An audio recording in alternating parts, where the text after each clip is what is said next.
elkarrizketa kate honetan, orain arte, Lander Garrorekin aritu naiz ni hizketan, eta orain tokatzen zait Josu Goikoetxea aurkeztea, eta Josu Goikoetxearekin elkarrizketa bat osatzea. Ez dugu elkar ezagutu, ezagutzen unik zure liburua, baina, orain dela denbora gutxi, Euskadi Irratian entzun nuen, nire poemak irakurtzen ari zinela, eta, alde batetik poztu nintzen da emozionatu nintzen, eta beste alde batetik pentsatu nuen bazegoela igual aidetasun apur bat zure hainbat poema eta niren artean. Baina hortaz haratago, solasaldi astelen poetiko horiek interesatu zitzaizkidan, ez bainituen ezagutzen, eta, galdera etorri zitzaidan, nola hasi ote zaren horretan, nondik etorri zitzaizun gogoa? Bai, telefono dei batetik etorri zen, ez zen nire idea izan, Manu Etxezortu deitu zidan, gonbidatu ninduen, Bilbon alkartu ginen, kafe bat hartzeko, eta berak ere, ez zeukan argi, baina main nahi zuen, bazekien ni poesiaren munduan eta ibil nintzela, liburu bat argitaratu da neukala, eta medioetan ere ibilitan naizela. Eta ez zeukan oso argi, baina proposatu zidan, eta zerbait egiten badu poesiarekin, uste berak ere aipatu zidala. Lehenengo urtean egin genuen kolaborazio hori, izan zen gai baten bueltan egindako aritxo bat, hiru poemez osatutakoa. Eta hala egin genuen urte hartan. 3 pieza hartu, liburu desberdinak, poeta desberdinak, apaletatik hartutako liburuak, eta gai baten bueltan. Horrek lan handia zekarren, ikaragarrizko lana, eta hurrengo urterako, baina hor hartu genuen martxa bat musikarekin, bion arteko harremanean, eta oso gustora aritu ginen. Eta hurrengo urterako bururatu zitzaidan, jarraitu nahi genuen kolaborazio horrekin, eta bururatu zitzaidan agian, bakizu liburuak gaur egun oso bizitza laburra daukatela. Hilabetean, hortxe geratzen dira aparkatuta, eta guk gure literaturan hainbat poesia liburu on bikain dian dauzkagu, eta okurritu zitzaidan behar bada idea ona izan zitekeela liburu horiek berreskuratzea. Eta haiei, 10 minututan baino ez badere, bizitza berri bat, arnasa berri bat ematea. Eta horrelaxe sortu zen, eta horrela egin ditugu 2 urte, eta horixe, oso pozik, oso gustora, oso ikasbide oso ona izan da niretzat, asko irakurri dudalako. Ikasi behar izan dute poemak irakurtzen, ahoz goran irakurtzen, eta hori praktika zoragarria izan da, eta gomendagarria donorentzat. Bai, ikusi dut gero, poeta sorta eder bat hautatu dezula, astelenez astelen, eta batzuk nahiko ezagunak danontzako, eman dezagun Itxaro Borda, Gabriel Aresti, baina beste batzuk ere ez hain ezagunak, adibidez Andolin Eguzkitza poeta bezala ez da hain ezaguna, Aitxu Sinarra bat, eta horrek pixkat entzun ditut eta iruditu zait badezula olako poesia ezagutza handi bat, ez? Bai, nola aukeratu dituzu, gaien arabera? Ez da ezagutza handia, inondik inora ere ez, ezagutzen ditut betiko poeta handiak, eta aurten ez ditut irakurri, bidez, Kirben Uribe, edo Arkaitz Kanoren, edo Jon Miranderen olerkiak ez ditut irakurri adibidez, eta jente batek esango zuen, irakurritu Aresti eta irakurritu Hartze, baina beste falta dira. Baina batzutan apetentziaren araberako kontu bat izan da, bilaketa lan bat egin izan dut, literaturaren zubitegi horretarako plataforma zoragarria da, Bertso eta Olerkien hemeroteka ere bai. Bilaketa lan handia egon da, ez da nire ezagutzatik eta ez da dena etorri. Ezagutzen nuen adibidez, Andolin Eguzkitzaren poesia bai ezagutzen nuen, baina Aitxu Sinarra adibidez nuen ezagutzen. Orduan, batzutan kasualitateak ere eraman izan horrelako autoretara. Badaukat arantza txiki bat, saiatu nintzen eta uste dut atara zuela liburu bat, Henriette Airek, Salvadorren alabak. Oso poema politak irakurri dizkiot, baina nuen lortu liburua eta arantza txiki horrekin geratu naiz. Eta gero bestela saiatu naiz generaletik eta emakume eta gizonezkoak parean jartzen irakurketatan. Ez da beti erraza izan, bestelako kultura adierazpidei buruz hitz egiten da, baina poesian, esango nuke, azken 20 urteetar arte, 10-etik 3 zirela emakumeak eta beste guztiak gizonezkoak zirela. Bai, esango nuke nik ere genero guztietan gertatu dela hori. Eta, bueno, igual zu lehendik ere, zure poema liburua hasi baina lehen, Twitterretan eta poesiak eta erabiltzen zenituen, zure poema liburua argitaratu baino lehen, baina nire galdera da, zure iruditzen zaizu euskal literaturaren sisteman poesiak baduen beharraineko pixu sozialik edo nola ikusten duzu gai hori? Begira, ez dakit, egia esan ez dakit, baina ja adierazgarria izan daiteke Euskadi Irratiak astelenero 10 minutu eskaini izana poesiari. Gainera ordu on batean, goizeko 10:00 jende asko irratia entzuten ari dela. Hori seinale bata. Gero jende gazte asko ari da ateratzen poesia eta poesia ona argitaratzen. Jende heldu asko ere bai. Orain gero elkarrizketatuko duan pertsona batek, 40 urterekin idatzi du poema liburua eta oso ona gainera. Beraz, nik uste dut badagoela hor, eta euskal kulturan sortekoak gara, ze joaten bazara Espainiako poesiaren mundura, egile oso ezagun batek, behar bada 1000 ale salduko dizkizu, baina hemen ez da arraroa, lauren ale saltzea poeta erdi mailako batek, edo nik adibidez, horixe lortu nuen, ez da? Harrituta ere bai, baina badago nik uste dut zaletasun bat. Nondik datorren hori? Euskal kulturan, ez dakit, bertsolaritzarekin daukagun historia tradiziozko hori horrekin lotura daukan, ez kaitu hainbeste izutzen bertsolerroak, ez dakit. Eta behar da, beste arlo batzutan, bai ikusten duzu, beste gizarte batzutan, halako beltur bat poesiarekiko, ez da. Nik, bintzat, ez dute erreparorik sentitu alde horretatik. Nik esango nuke gu hasi ginenean poesia zala genero garrantzizkoa, 80ko hamarkadan eta gero euskal literaturara etorri dela olako narrazio zentrismo bat edo, orduan ipuia, novela da gehien indartu dana eta azken urteetan nik errepasoa egin nuenean nahiko poesia liburua gutxi argitaratu da azkeneko 7 urteetan oso poesia liburu gutxi argitaratu da, ez? Aldiz, inpresioa daukat momentu honetan sortu direla argitaletxe berriak, Denon artean, Katakrak, Balea Zuria, eta horietan hain zuzen ere, irakaskuntza mundutik kanpoa dauden saiakera eta poesia eta emakumezko idazleen testuak ari direla argitaratzen. Ikusten duzu behar bada, zuk esan duzu jende gazteak Bai, hor badaude izen batzuk eta asko mugitzen ari dira, beraiek ere liburua bultzatzen ari dira, Leire Vargas bat, edo Oiana Arana, Josune de Goñin Nafarroan, izenak ahaztuko zaizkit, baina bada hor indar bat, ezta, movimentotxo bat adierazten duena zerbait adierazten duena. Eta gainera erantzun onarekin, erantzun ona izan dute irakurleen aldetik. Ez dakit, poladak izango dira, zerbaiten oinarri poesiaren, nik ez dakit, poesia behar bada beti izango da minoritarioagoa beste generen aldean, ezta? Baina benetan ez dut uste, novelaren, indar omnipotente horren aldean, baina nik uste dut osasuntxu dagoela eta badituela irakurleak eta badagoela sentsibilitate bat poesia irakurtzeko. Josu Goikoetxea Geruzaga oso lotuta egonda bertso mundura. Hainbat urtetan gai jartzaile aritu da, bertso tramen tramagile izan da.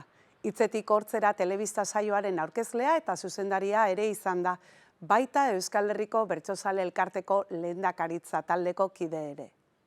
Azken urteotan ordea, poesiatik gertuago ageri zaigu bertsoetatik baino.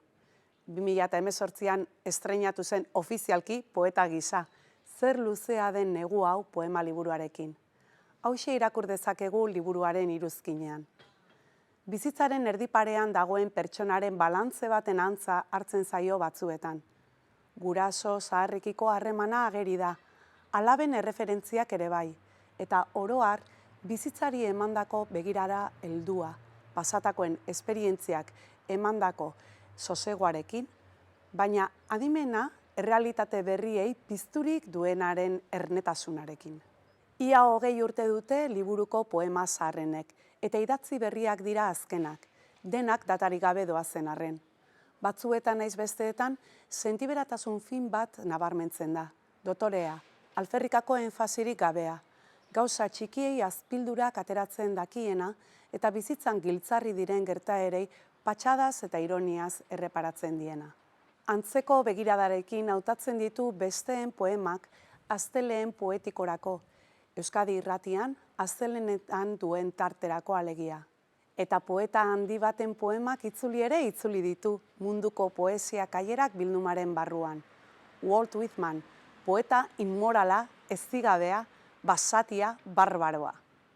Baziren aurrez Whitmanen poema batzuk euskarari ekarriak eta Txomin Artolak Whitmanen hitzekin disko bat ere osatu zuen, Belarroztoak 1978an.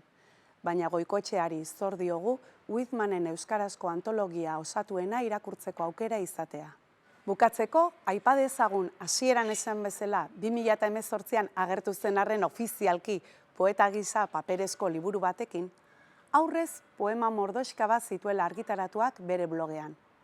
Eta bereak direla Rafa Ruedak abesten duen Neguko langilearen hitzak.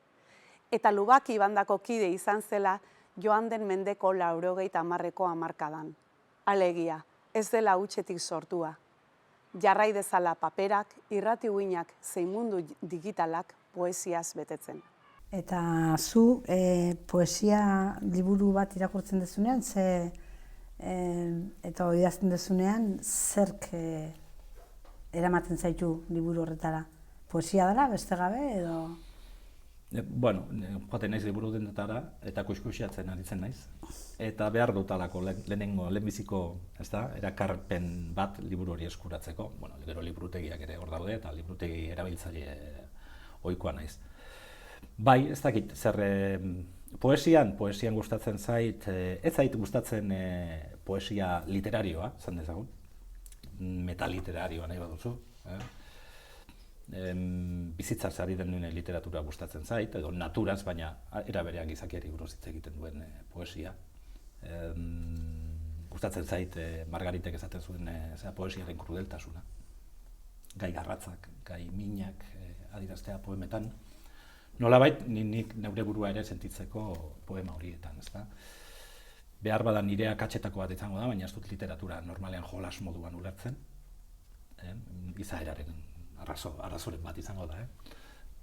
Eta gustatzen zait irakurtzen dudanak ni urratzea.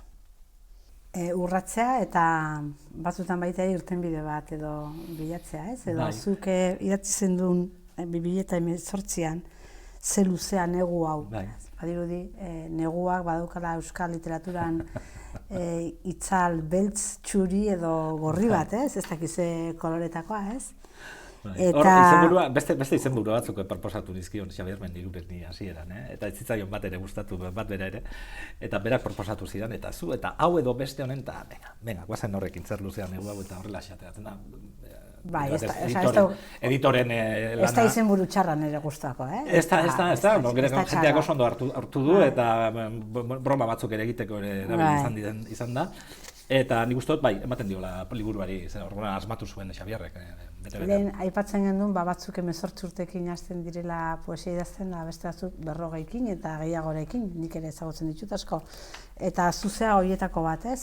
Poesia argitaratzeko bulkada horren aurretik zer dago? Lotsa, poesia argitaratzeko, edo igual oso beste mundu batean ibili izan, ez da oso beste mundu bat. Hor gauza asko daude, nik poesia gaztetan ere irakurri eta idazten nuen.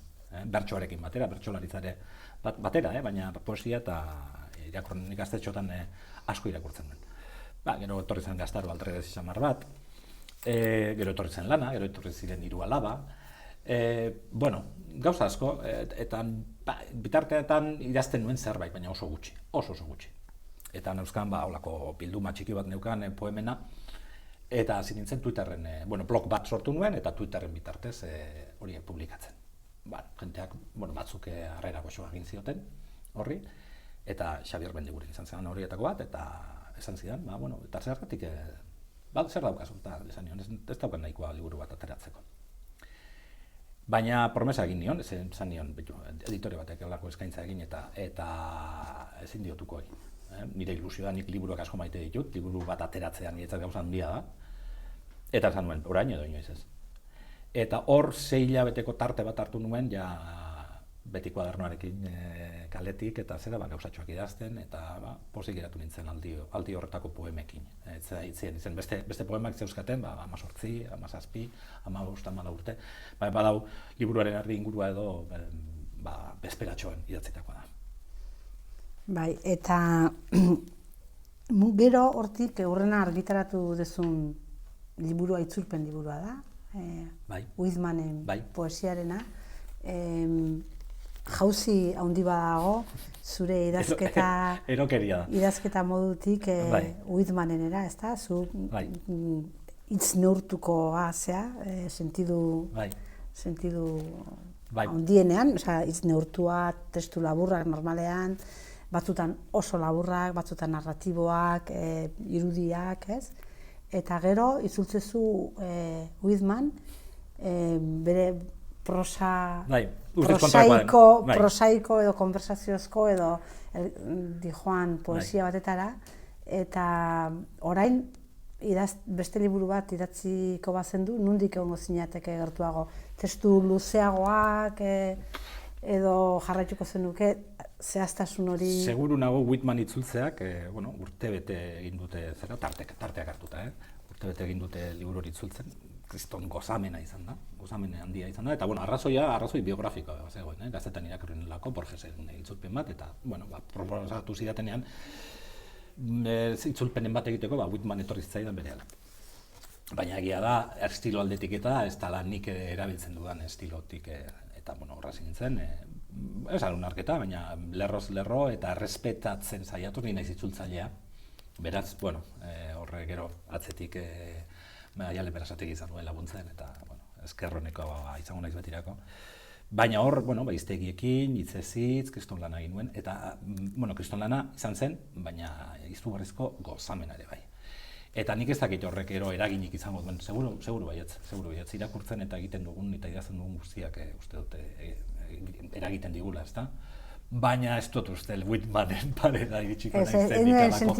Baina ulertzen dute zera. Itzulpenak nik ere asko itzuli dut idatzi dudan bitartean, eta igual egile batek, harrapatzen zaitu batek gaiagatik, gaia enfokatzeko bideagatik, nik pixkat zure poesia irakurrita eta Huizmanen ez daukadan zeagatik, pentsatzen dut esaldi uholde horrek erakarriko zintuela, ez? Eta ez dakit baita ere badalako ez poesian da ez bertsolaritzan dagoen erritmo bat, ez? Bai, gauza bat irakatsi dit Huizman itzultzeak.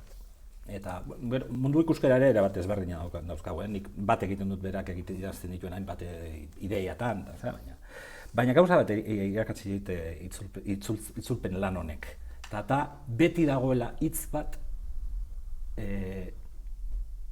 hobea aurrek beste baino. Beti aurkituko duzula ezinean zaudenean edo idearen bat, edo kontzeptu bat, edo ritmo bat, edo silaba kopuru bat behar dituzunean. Ez dela nahikoa lehenengo hitzarekin.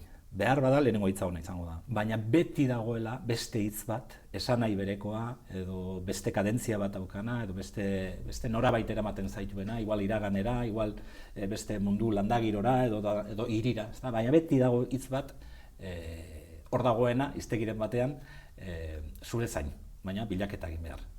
Horixe da gustatu zaidan asko lan honetan. Askotan konsideratzen da Euskal munduan bertsolaritza eta bapatekotasuna direla euskararen jomugan edo gailurrean dauden generoak, ez? Baina idazleak eta poesiak ere badu olako hizkuntzarekiko lotura handi bat, ez? Bai.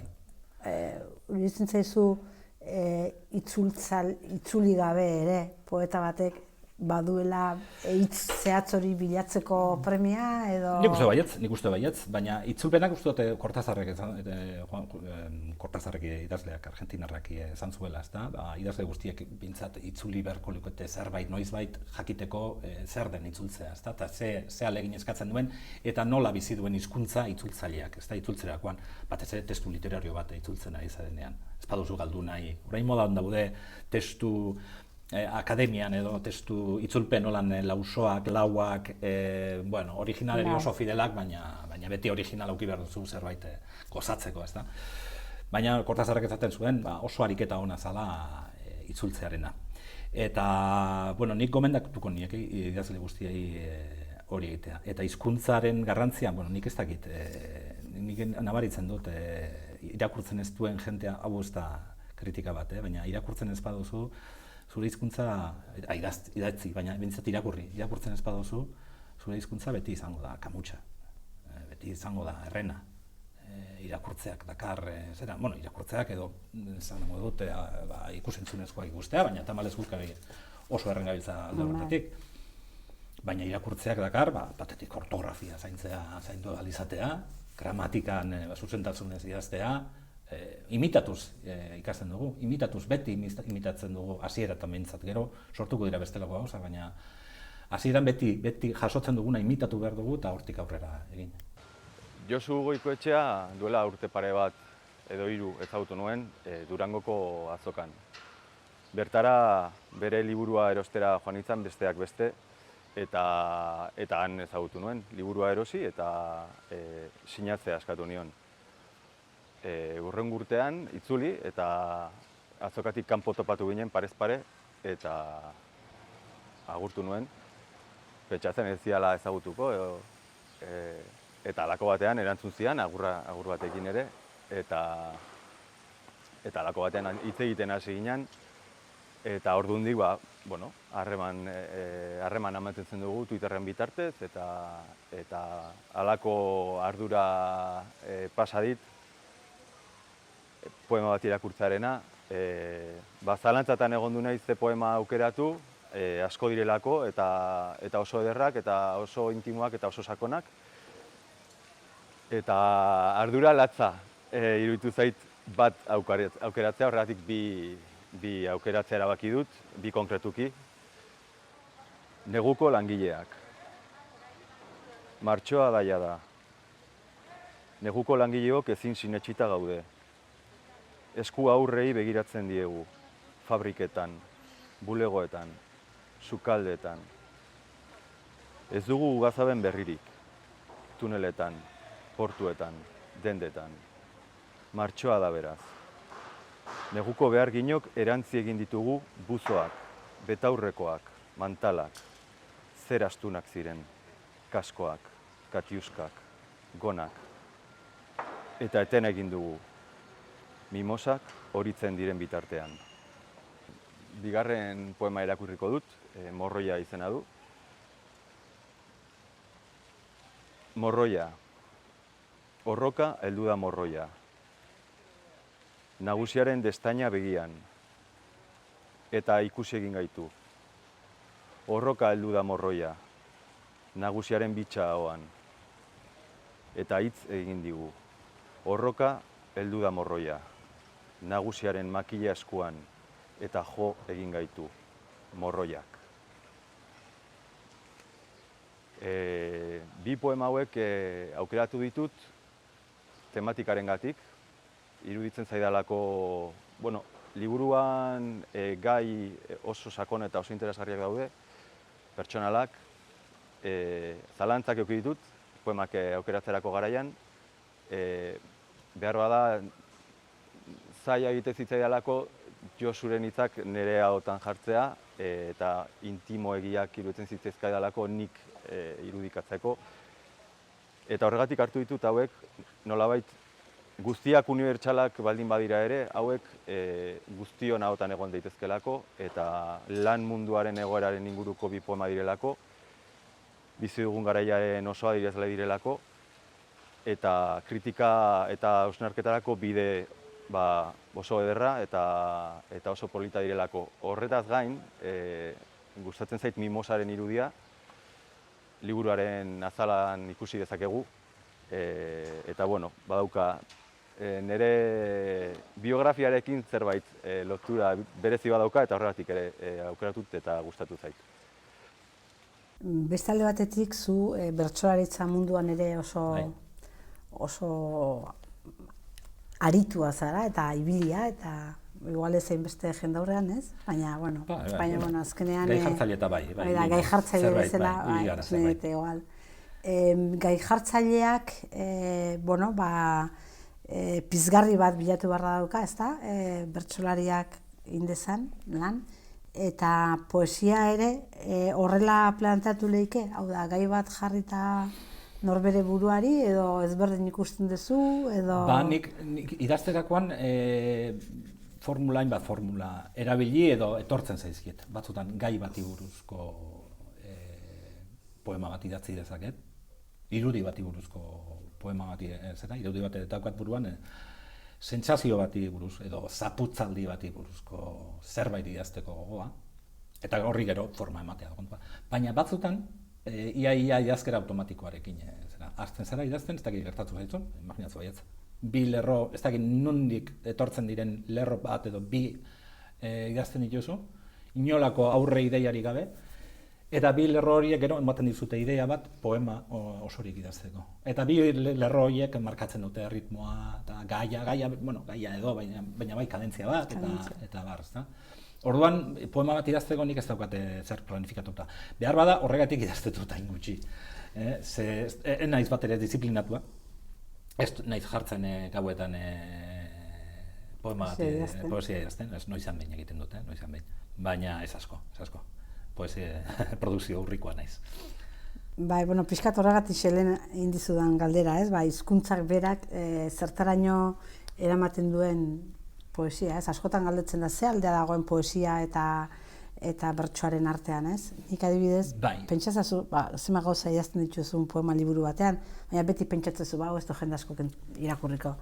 Eta horrek libratzen zaitu apur bat, ezta? Baina zure poema bat jendaurrean esatea edo beste gauza bat izango litzateke, ez? Hau da, zertaraino bereizten ditu hartzaileak poesia eta bertsolaritza. Bai, lehenguan Manuk ere galdetu zidan, ezta? Ea bertsoa poesia den, eta beste faktore komunikatibo batzuk daude tartean, eta bertsoak badauka esan indarra bukaeran, hizkuntza oso garrantzitsua da, baina poesian hitzak, poemaren elementu biziak dira. Ez da berdin hitz bat jarri edo beste bat jarri. Hitzak badute gorputza poema batean, batzutan bertsotan bezala funtzionalitate komunikatibo bat daukate. Ez dut esan nahi, elkar eragiten ez dutenik, bai bertsoak poesia eta bai poesiak bertsoa, baina bi funtzio desberdinen dituzte, era bat. Eta orduan, hitzak oso... Egia da, batzutan gazte... Eta ez ditut kritikatu nahi, eta ganera zahar baten iritzia. Batzutan, uste dut, hitzei etzaiela nahikoa garrantzia ematen, ez da ideiari baino. Eta nik uste dut, ideia garrantzitsua dela, baina hitza ere, bai. Hitza esaten dugunean hitzen arteko loturak, horixe. Hitz bakoitza daukan oihartzuna. Oihartzuna, iragana, edo hitz bakoitza badauka bere historia, eta gero hitzen arteko, kontzeptuen arteko lotura ezinezkoak eta bestelakoak, ez da, hasieran txokanteak izan daitezke da, baina, zergatik ez, poesiak hori dago, ez da, aukera hori ematen dizu, ez da, forma berriak, lotura berriak, hitzen arteko eta kontzeptuen arteko lotura berriak sortzekoa. Bertsolaritzak erakarri du jende gazte asko, azken urteetan, iruditzen zaizu poesiak ere gaur egungo komunikabide, irratian ibilitzea, baina gaur egun beste sare sozial batzu badaude, iruditzen zaizu hortik ere etorri lehikela beste garai batean kanta egin zati bezala beste gizarte... Bertsolaritzaren arrakasta izan da antolaketa handia egon delako, horratzean. Batzi joan berantza, arrakasta ja pasaukan 60 hamarkadan eta abar, ezta? Baina gero, gaur egungo gizarte modernoan halako arrakasta izatea, bada bertsolarien talentuaren eraginez, eta baita ere antolaketa handi bat egondalako atzean. Orain, poesian nik uste dut gertatu litekela, baina kasu honetan, poetak berak ezin duena eginda poema publikatu eta umezurtz utzi liburua bere horretan. Horrein beharko litzateke lan bat, sare bat, bertsoak irakurtzea osgoran, kontutan izan jentea. Ez bakarrik norbera eta norbere poesia, claro, hau bertxotatik datorren idea bat da, hau da, zuk idatzi ditzen zake zure poesia, barnerakoia, intimista, zuk ulertzen duzuna eta behar bada zure inguruko. Baina, publikora joan eta irakurriko baduzu inork ulertzen ez duen poesia bat, behar bada, zu pozik geratuko zara, baina zapuzuta utziko duzu entzulea. Baina nik uste dut, bai, egin litekela, klaro egin litekela. Nik uste dut poesiak badaukala indar hori mezu bate zartzeko, gaur egungo arazoa, gaur egungo sentimentua, gaur egungo kezkak adieraztekoa, batez ere gazteen artean, gazteak diamoitzen direnak olako eta saltxatan. Eta adineko zera, kulturrotxetan, zergatik ez, nik uste dut oso posible dela, baina prest egon behar. Hori da. Prest egon behar, eta talde potente bat prest egon hori egiteko, sare bat sortzeko, lan egiteko, batzutan musutruk, baldintza kaskarretan askotan, baina beste batzutan, ondo. Bueno, Josu, mila esker, galdera hauei erantzuteagatik. Ez dakit beste zerbait bururatzen zaizun, segurazko gure entzulentzako plazera handia izango da, zure elkarrizketa hau entzutea, eta, bueno, mila esker etortzeagatik. Eskerrik asko zuri, benetan plazera izan da. Bueno, eta hurrengo elkarrizketa niri tokatzen zait egitea, oraingoan Nerea Arrien idazleari egingo diot.